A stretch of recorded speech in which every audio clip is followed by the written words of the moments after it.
ನಮಸ್ಕಾರ ಕೇಳುಗರೆ, ಜನಪ್ರಿಯ ಮನೋವಿಜ್ಞಾನ ಮಾಲಿಕೆಗೆ ಸ್ವಾಗತ. ಇಂದಿನ ಸಂಚಿಕೆಯಲ್ಲಿ ನಾವು ವಿಕಾಸಾತ್ಮಕ ಮನೋವಿಜ್ಞಾನದ ಅದ್ಭುತ ಜಗತ್ತಿನಲ್ಲಿ ಪ್ರಯಾಣಿಸಲಿದ್ದೇವೆ.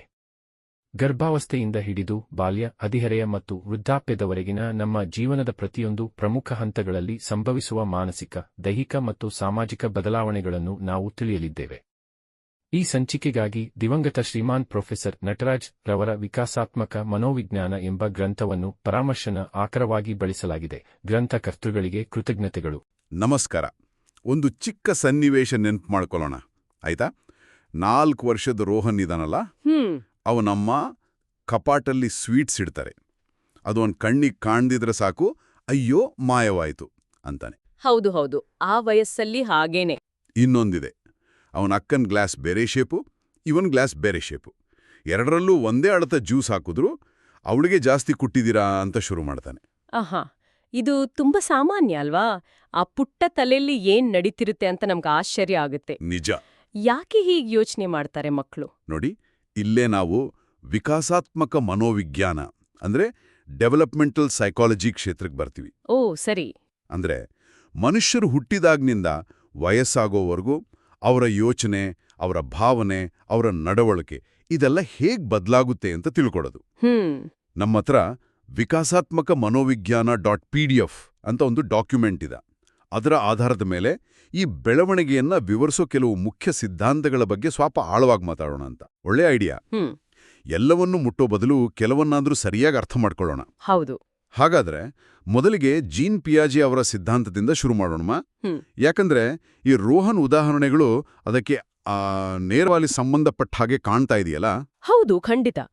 ಪಿಯಾಜೆ ಹೇಳೋ ಹಾಗೆ ಮಕ್ಕಳು ಜಗತ್ತನ್ನ ಅರ್ಥ ಮಾಡ್ಕೊಳ್ಳೋ ರೀತಿ ಇದೆಯಲ್ಲ, ಅದು ವಯಸ್ಸಾದ ಹಾಗೆ ಹಂತ ಹಂತವಾಗಿ ಬದಲಾಗತ್ತೆ. ಹಂತ ಹಂತವಾಗಿ? ಹೌದು.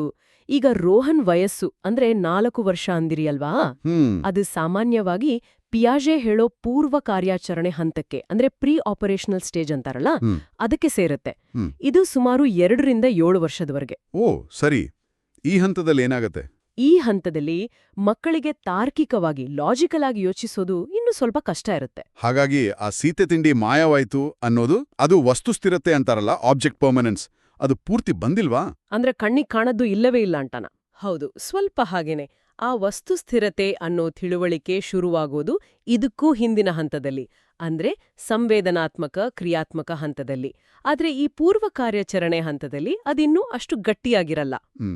ಇನ್ನು ಆ ಜ್ಯೂಸ್ ವಿಷಯ ಇದೆಯಲ್ಲ, ಹೌದು ಹೌದು, ಅದು ಸಂರಕ್ಷಣಾ ಕಲ್ಪನೆ ಅಂದ್ರೆ ಕನ್ಸರ್ವೇಷನ್ ಅಂತೀವಿ, ಅದು ಇನ್ನೂ ಬೆಳೆದಿರೋಲ್ಲ ಅನ್ನೋದಕ್ಕೆ ಒಳ್ಳೆ ಉದಾಹರಣೆ. ಸಂರಕ್ಷಣಾ ಕಲ್ಪನೆ ಅಂದ್ರೆ ಈಗ ನೋಡಿ, ಒಂದು ವಸ್ತುವಿನ ಆಕಾರ ಬದಲಾಯ್ತು ಅಂತ ಅದರ ಪ್ರಮಾಣ, ಅಳತೆ ಅಥವಾ ತೂಕ ಬದಲಾಗಲ್ಲ ಅನ್ನೋ ತಿಳುವಳಿಕೆ ಇದೆಯಲ್ಲ, ಅದೂ ಇನ್ನೂ ಬಂದಿರಂದ.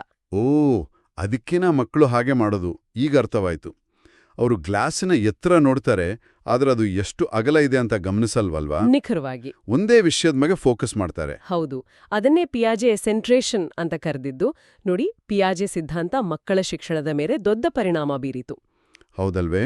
ಆದ್ರೆ ಕೆಲವರು ಈ ಹಂತಗಳು ಎಲ್ಲ ಸಂಸ್ಕೃತಿಯ ಮಕ್ಕಳಲ್ಲೂ ಒಂದೇ ತರ ಇರುತ್ತಾ, ಇಷ್ಟು ಕರಾರುವಾಗಾಗಿ ಹಂತಗಳಿರುತ್ತಾವಾ ಅಂತ ಪ್ರಶ್ನೆನೂ ಎತ್ತಿದ್ದಾರೆ. ಅದು ನಿಜ. ಪಿಯಾಜೆ ಹೆಚ್ಚಾಗಿ ಮಗುವಿನ ಸ್ವಂತ ಅರಿವಿನ ಬೆಳವಣಿಗೆ ಬಗ್ಗೆ ಹೇಳಿದ್ರು.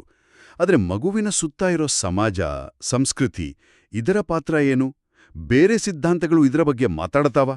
ತುಂಬಾ ಒಳ್ಳೆ ಪ್ರಶ್ನೆ ಕೇಳಿದ್ರಿ.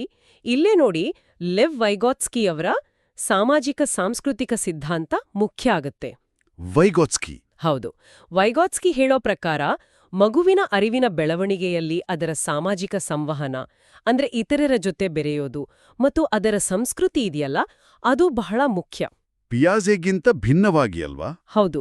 ಪಿಯಾಜೆ ಮಗು ತಾನೇ ಜಗತ್ತನ್ನ ಅನ್ವೇಷಿಸುತ್ತೆ ಅಂದ್ರೆ, ವೈಗಾಟ್ಸ್ಕಿ ಕಲಿಕೆ ಮೊದಲು ಸಮಾಜದಲ್ಲಿ ಅಂದ್ರೆ ಬೇರೆಯವರ ಜೊತೆಗಿನ ಒಡನಾಟದಲ್ಲಿ ಆಗುತ್ತೆ, ಆಮೇಲೆ ಅದು ವೈಯಕ್ತಿಕ ತಿಳುವಳಿಕೆ ಆಗುತ್ತೆ ಅಂತಾರೆ. ಅಂದ್ರೆ ನಮಗಿಂತ ಹೆಚ್ಚು ತಿಳಿದವರಿಂದ, ದೊಡ್ಡವರಿಂದ ಕಲಿಯೋದು ಮುಖ್ಯ ಅಂತನ? ಖಂಡಿತ. ವೈಗಾಟ್ಸ್ಕಿ ಹೆಚ್ಚು ಜ್ಞಾನವಿರುವ ಇತರರು, ಮೋರ್ ನಾಲೆಜಬಲ್ ಅದರ್ಸ್, MKO ಅಂತ ಒಂದು ಕಾನ್ಸೆಪ್ಟ್ ಕೊಟ್ರು. ಮತ್ತೆ ಸಮೀಪಸ್ಥ ವಿಕಾಸದ ವಲಯ ಅಂತ, zone of proximal development, ZPD.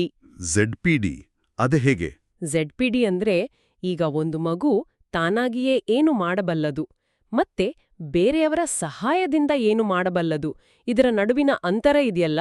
ಓ, ಉದಾಹರಣೆಗೆ ಈಗ ರೋಹನ್ ಸೈಕಲ್ ತುಳಿಯೋಕೆ ಕಲಿಯೋವಾಗ ತಾನಾಗೇ ಬ್ಯಾಲೆನ್ಸ್ ಮಾಡೋಕ್ಕಾಗಲ್ಲ. ಆದರೆ ಅಪ್ಪನೋ ಅಮ್ಮನೋ ಹಿಂದೆ ಹಿಡಿದುಕೊಂಡ್ರೆ ಅಥವಾ ಸಪೋರ್ಟ್ ವೀಲ್ಸ್ ಹಾಕಿದ್ರೆ ಕಲಿತಾನಲ್ಲ. ಆ ಸಹಾಯದಿಂದ ಕಲಿಯೋಕಾಗೋ ಸ್ಕಿಲ್ ಇದೆಯಲ್ಲ, ಅದೇ ZPDನಾ? ಕರೆಕ್ಟ್, ಸರಿಯಾಗಿ ಹೇಳಿದ್ರಿ. ನೋಡಿ, ಇದು ಶಿಕ್ಷಣದಲ್ಲಿ ಎಷ್ಟು ಉಪಯೋಗಕ್ಕೆ ಬರುತ್ತೆ ಅಲ್ವಾ? ಹೌದು ಹೌದು. ಕಲಿಕೆ ಅಂದ್ರೆ ಬರೀ ತಲೆ ಒಳಗಡೆ ನಡೆಯೋದಲ್ಲ, ಅಥವಾ ಬರೀ ಮಾತಾಡೋದ್ರಿಂದ ಬರೋದಲ್ಲ. ನಾವು ಬೇರೆಯವರನ್ನು ನೋಡಿ ಕಲಿಯೋದು ಕೂಡ ಬಹಳ ಮುಖ್ಯ. ಇಲ್ಲಿ ಆಲ್ಬರ್ಟ್ ಬಾಂಡೂರಾ ಅವರ ಸಿದ್ಧಾಂತ ಬರುತ್ತೆ ಅಲ್ವಾ? ಹೌದು, ಆಲ್ಬರ್ಟ್ ಬಾಂಡೂರಾ ಅವರ ಸಾಮಾಜಿಕ ಕಲಿಕೆ ಸಿದ್ಧಾಂತ, ಸೋಷಿಯಲ್ ಲರ್ನಿಂಗ್ ಥಿಯರಿ. ಓ, ಆ ಬೋಬೋ ಗೊಂಬೆ ಪ್ರಯೋಗ ನೆನಪಿದೆ. ದೊಡ್ಡವರು ಗೊಂಬೆಗೆ ಹೊಡೆಯೋದನ್ನ ನೋಡಿ ಮಕ್ಕಳು ಕೂಡ ಹಾಗೆ ಮಾಡಿದ್ರು ಅಂತ ತೋರ್ಸಿದ್ರಲ್ಲ? ಅದೇ ಪ್ರಯೋಗ. ಬಂಡೂರಾ ಏನ್ ತೋರ್ಸಿದ್ರು ಅಂದ್ರೆ, ನಾವು ಇತರರ ನಡವಳಿಕೆಗಳನ್ನ, ವಿಶೇಷವಾಗಿ ನಮ್ಗೆ ಇಷ್ಟವಾದವರ ಅಥವಾ ಅಧಿಕಾರದಲ್ಲಿ ಇರೋರ ನಡವಳಿಕೆಗಳನ್ನ ಗಮನಿಸ್ತೀವಿ, ಆಮೇಲೆ ಅದನ್ನ ಅನುಕರಿಸ್ತೀವಿ, ಹಾಗೆ ಕಲಿಯುತ್ತೀವಿ ಅಂತ. ಹಾಗಾದ್ರೆ ರೋಹನ್ ಅವನ ಅಕ್ಕ ಜಗಳ ಮಾಡೋದನ್ನ ನೋಡಿ ಅದನ್ನೇ ಕಲಿಯೋ ಸಾಧ್ಯತೆನೂ ಇದಂತಾಯ್ತು? ಖಂಡಿತ ಇದೆ. ಅಷ್ಟೇ ಅಲ್ಲ, ಬಂಡೂರಾ ಇನ್ನೊಂದು ಮುಖ್ಯವಾದ ವಿಷಯ ಹೇಳಿದ್ರು, ಸ್ವಯಂ ಪರಿಣಾಮಕಾರಿತತ್ವ ಅಂದ್ರೆ ಸೆಲ್ಫ್ ಎಫಿಕಸಿ.